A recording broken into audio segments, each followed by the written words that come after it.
Assalamualaikum warahmatullahi wabarakatuh. Nama saya Arcita Malia Al-Hadis, NIM 121350133 dari Prodi Teknologi Pangan. Perkenalkan, nama saya Katarina Sinaga, NIM 121350148 dari Program Studi Teknologi Pangan. Perkenalkan, nama saya Rahmi Listin, NIM 121350140 dari Prodi Teknologi Pangan. Perkenalkan, nama saya Priscila Ipana Sidalalok, NIM 121330104 dari Prodi Teknologi Industri Pertanian. Saya Arul Artino dengan NIM 121350139 dari Prodi Teknologi Pangan. Saya Patricia Anggraini Munte, NIM 121350149 dari Program Studi Teknologi Pangan. Prinsip fluida pada hukum Bernoulli. Pada suatu aliran fluida, peningkatan pada kecepatan fluida akan menimbulkan penurunan tekanan pada aliran fluida.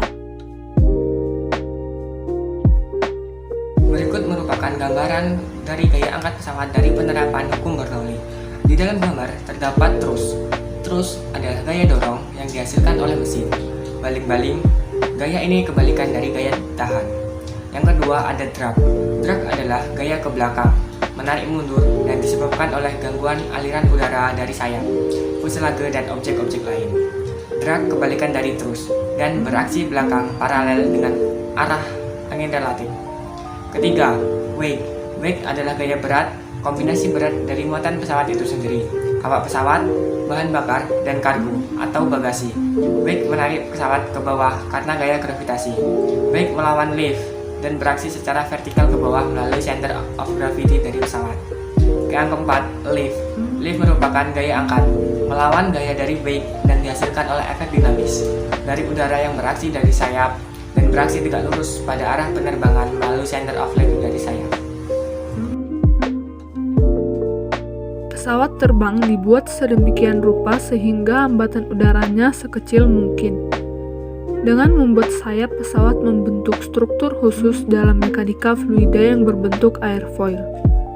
Sebuah airfoil menghasilkan gaya angkat jika digerakkan relatif terhadap udara.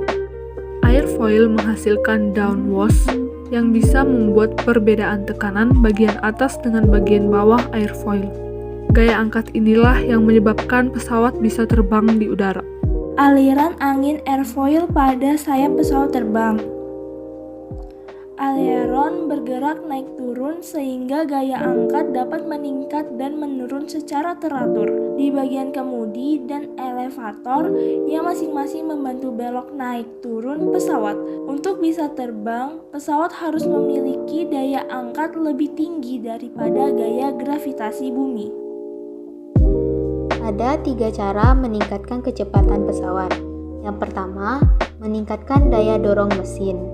Yang kedua, flap dan slide pada sayap diaktifkan sehingga gaya angkat meningkat dan gaya ekor ikut mempengaruhi sudut kemiringan pesawat akan berubah.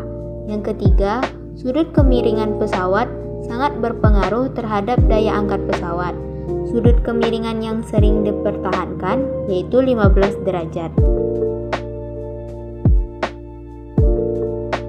Ketika daya dorong mesin lebih besar daripada gaya angkat, maka kecepatan pesawat akan terus meningkat dengan prinsip hukum Bernoulli.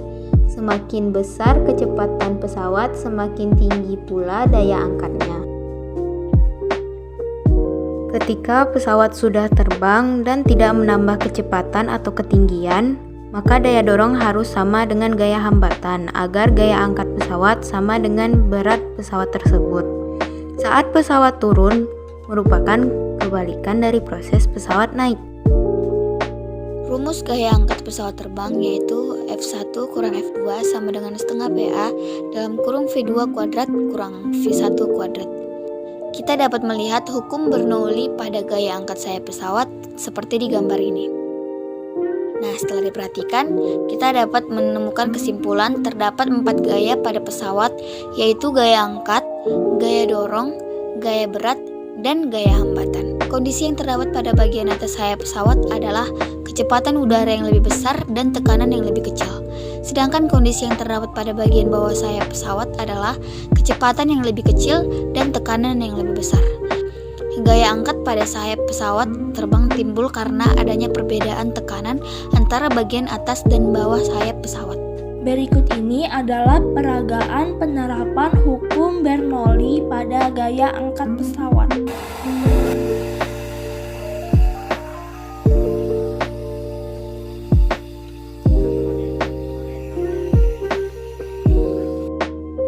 Kelemahan alatnya yaitu 1. Alat hanya digunakan untuk membuktikan hukum Bernoulli. 2. Alat dibuat dari bahan yang sederhana dan cenderung mudah rusak dan tidak bersifat permanen. Sekian, terima kasih.